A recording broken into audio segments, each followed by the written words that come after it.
Olá pessoal, bem-vindos à disciplina de Gestão da Tecnologia da Informação. Ainda dentro do capítulo de Ética, nós vamos falar hoje sobre um ponto importante: segurança da informação. Mas não vamos falar da questão técnica da segurança. Você já tem uma outra disciplina no curso que aborda esse aspecto técnico. Nós vamos falar da segurança da informação sobre o aspecto organizacional, como as empresas, como as organizações e como a gestão da TI enxerga a parte da segurança. Em primeiro lugar, nós temos aqui um tempo ocioso que muitas vezes acontece nas organizações por diversos motivos. Tá? Motivos que estão controlados, né? Motivos dentro, né, do nosso ambiente de atuação. A gente vem aqui roteadores, né, blackout, fraudes e até motivos que estão alheios à nossa vontade, motivos que não podem ser controlados, terremotos, né, greve, terrorismo, enfim. Nós temos uma série de itens que podem, de circunstâncias que podem ocasionar um tempo ocioso. E esse tempo ocioso, que é um tempo onde você tem uma empresa parada, um tempo onde você tem um sistema fora do ar, ele pode custar muito caro para nós. Então, vem uma pergunta interessante: o quanto esse tempo ocioso vai custar para o seu negócio? Imagina um grande site de vendas, um grande marketplace, como Americanas.com, como Submarino, Mercado Livre, eBay. Eu vi um número do Mercado Livre, me parece que 1 milhão de vendas por dia. Imagina um marketplace desse tamanho, nesse nível, com 1 milhão de vendas por dia. Imagina o prejuízo de 1 minuto parado. Imagina o prejuízo de 5 minutos, 10, meia hora, 1 hora fora do ar.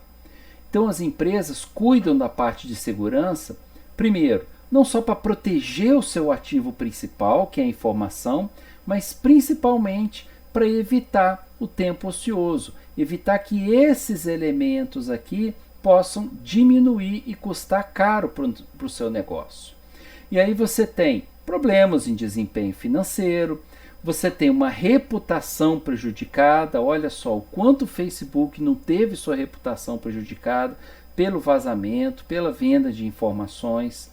Nós temos a perda de receita, que é a famosa cláusula de lucro cessante, né? Uma vez que o sistema está fora do ar, quanto a gente não perde de receita em relação a isso, e outras despesas também, né?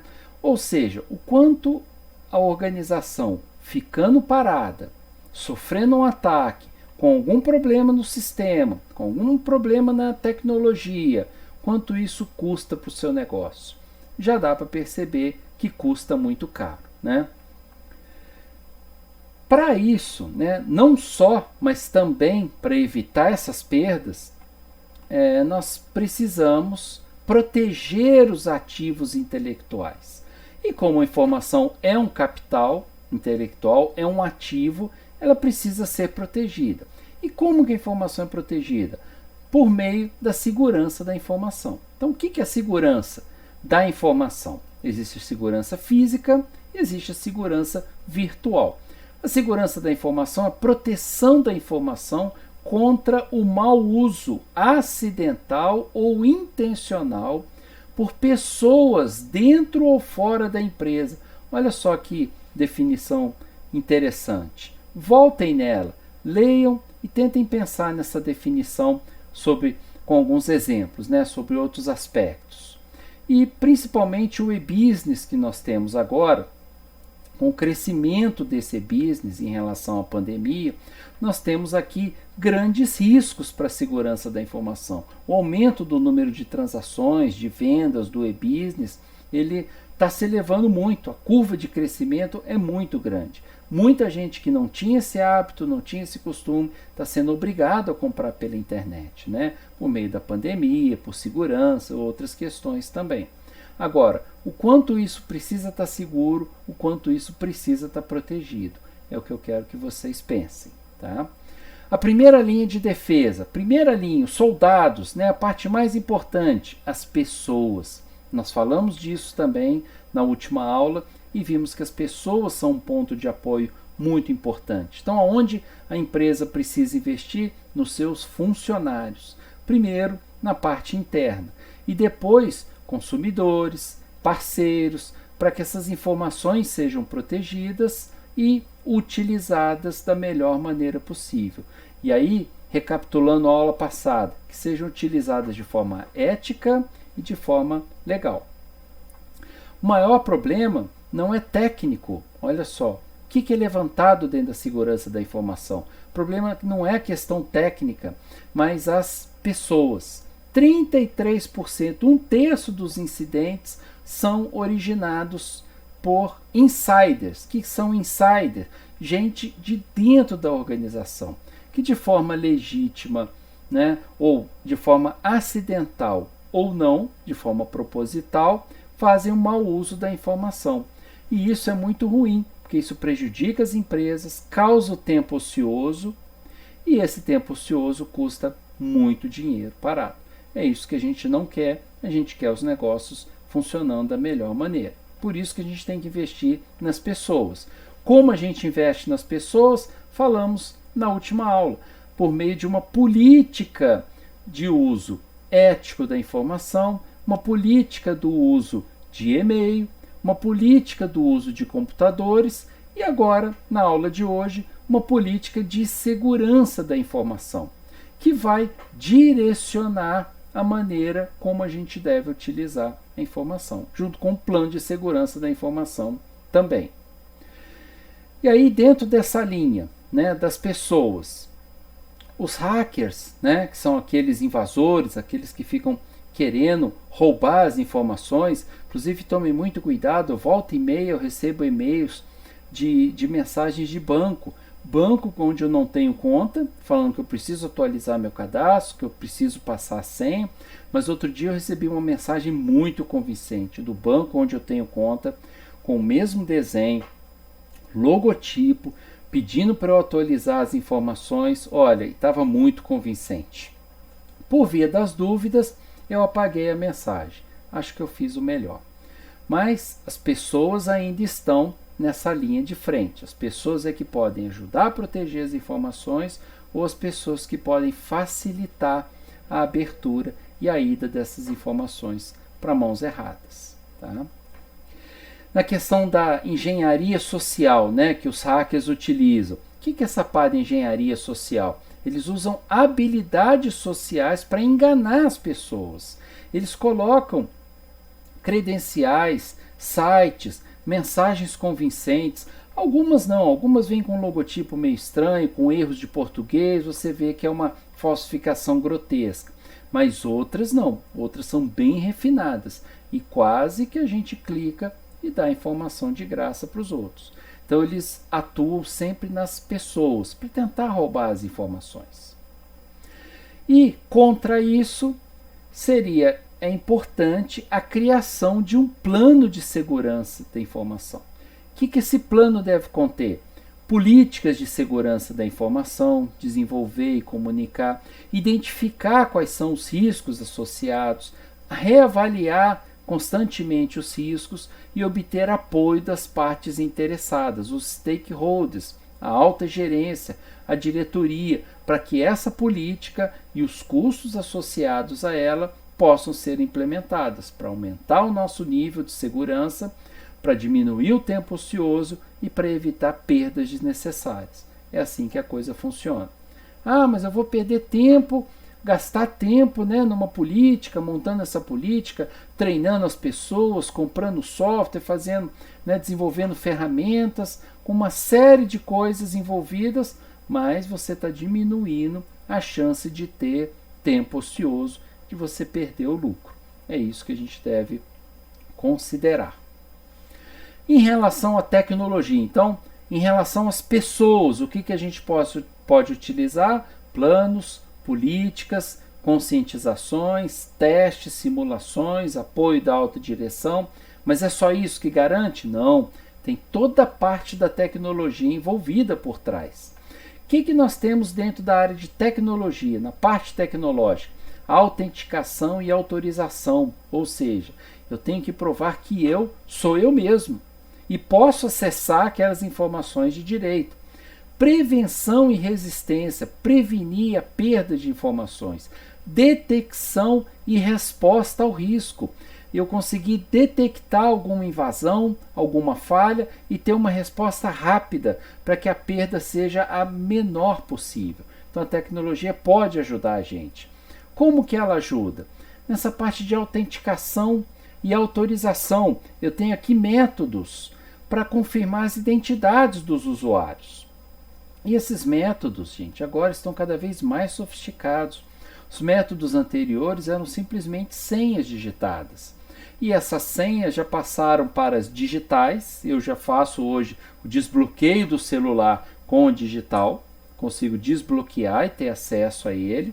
E agora nós temos desbloqueio também feito pela íris. Nós temos o Face Chip, né? O Face Chip, que é o celular tira uma foto sua, né? Identifica pela sua, né? Pela sua face, né? Pela sua característica. Então isso é uma forma de autenticação, ou seja, eu estou mostrando que sou eu mesmo. Ainda tem uma autenticação burocrática, né? Quando você vai tratar questões legais, questões de imóvel, patrimônio, a venda de um carro, você tem que ir num cartório, assinar ali, reconhecer firma, mostrar que você é você, também é uma forma de autenticação, e autorização, para você poder fazer alguma coisa. Então, primeiro, uma autenticação, igual a gente vê nos filmes, né? Para dizer que você é você mesmo, que é realmente aquela pessoa, e o que ela pode realizar. Algo que o usuário conheça, um ID e uma senha. Então nós vimos que as senhas digitadas são as mais utilizadas ainda. E essas senhas têm diversas formas de serem feitas. Tem senhas que são mais fracas, né, que são senhas assim mais abertas, você pode colocar uma palavra curta ou não, e outras senhas que vão sendo aprimoradas. Teve um lugar que foi tão difícil criar uma senha, porque ele exigia, eu não me lembro o site agora, mas daqui a pouco eu vou lembrar. Ele exigia tudo, letras maiúsculas e minúsculas, números, caracteres especiais, underline. Eu sei que foi tão difícil criar uma senha, que eu criei essa senha e tive que anotar, que era uma senha nada a ver com nada, de tão difícil que foi criar. Acho que foi no LinkedIn. O LinkedIn tem uma política bem severa para a criação de senhas. Tá? É a forma mais ineficaz de autenticação. Olha só, ineficaz. Por quê? Porque a chance de eu perder uma senha de outra pessoa acessar é muito grande.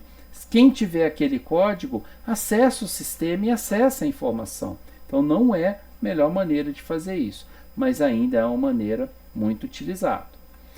Por que ela não é a melhor maneira? Porque eu posso ter um roubo de identidade aqui, eu posso ter informações vazadas, eu posso ter aqui phishing, que são técnicas de obtenção de informações pessoais para roubar identidades mediante algum e-mail fraudulento, haja vista aquele exemplo do banco que eu passei para vocês. E olha, a última vez eu fiquei tentado, porque era um domínio muito parecido, era assim, muito bem feito. Eu até agora estou meio em dúvida se eu fiz melhor ou não, mas não fui bloqueado, então era realmente um hacker muito bom tentando roubar a identidade.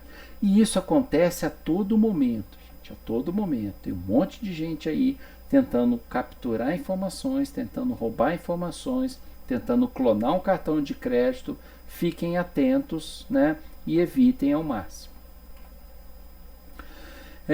Em relação à senha, nós temos também alguns cartões inteligentes, né? Nós temos os tokens, que são alguns dispositivos. Tem banco, né? Os bancos antes colocavam para a gente um chaveiro, e aquele token você colocava no computador para fazer as transações. Só com aquele hardware conectado no computador que você podia fazer alguma informação, né? Alguma transação, perdão. Temos aqui cartões inteligentes também, né? Os famosos cartões PCM, CIA, são cartões também, tamanho de um cartão de crédito, que podem armazenar informações, podem fazer validações ali também. Nós temos a biometria, que também pode ser utilizado para autenticação. Mostrei para vocês, né? Biometria, identificação também com parte na mão, nos dedos, mas aí cai num problema, tem muita gente que não tem a digital, né? Cozinheiras, pintores, gente que trabalha muito com altas temperaturas, com muito produto químico, acaba perdendo essa identidade, de repente pode não ser a melhor maneira. E esse ano me parece que a biometria iria ser utilizada nas eleições, mas ela acabou que não vai ser utilizada por conta da pandemia e o risco de transmissão. Gastamos um tempo muito grande, custos muito elevados e não vamos utilizar a tecnologia. Uma pena, coisas da pandemia. E prevenção e resistência, como eu falei para vocês, imagina, o tempo de inatividade pode custar muito caro. Imagina um site, um marketplace, um site desses gigantes de vendas, o quanto cada segundo fora do ar não pode representar de prejuízos. E para isso, a gente tem que prevenir um ataque e caso esse ataque acontecer, caso a gente tenha algum problema, a gente poder ter uma reação mais rápido possível. Aí algumas tecnologias, a filtragem de conteúdo, criptografia e firewalls, onde a gente coloca ali uma resistência muito grande para evitar qualquer invasão. A criptografia, e aí vocês vão ter isso muito aperfeiçoado, muito detalhado na própria disciplina de segurança da informação, que aí é onde nós temos a criptografia, nós temos chaves específicas, metodologias específicas para você codificar a informação, não deixar a informação aberta, deixar a informação sempre codificada e uma chave de acesso para você, né, abrir e decodificar a informação. Na verdade, por favor, não guardem nos bancos de dados as senhas como elas são. Façam um algoritmo de criptografia que converte a sua palavra, a sua string, em caracteres especiais e armazene assim. Assim ninguém vai tentar descobrir, né, qual que é a senha original. Na hora de você validar, a mesma coisa, o mesmo algoritmo para decodificar e aí comparar as suas senhas. Então, criptografia é o mundo também. E a gente tem chave de 128 bits, chave de 256, chave pública, chave privada e assim por diante. Dentro da criptografia, olha, como eu disse para vocês, nós temos chaves públicas, nós temos chaves privadas, chaves específicas, que são, na verdade, os mecanismos para você fazer a codificação e fazer a decodificação das informações. Eu trabalhei num sistema que tinha informações assim de comitê de acionistas da empresa. Então a coisa tinha que ser tão codificada que nós tivemos que fazer uma chave tripla. O aplicativo tinha, né, o sistema tinha uma chave, o banco de dados tinha outra chave e o usuário tinha outra. E só com essas três partes juntas é que poderia ter acesso às informações. Tal era a criticidade da informação que a gente tinha que guardar.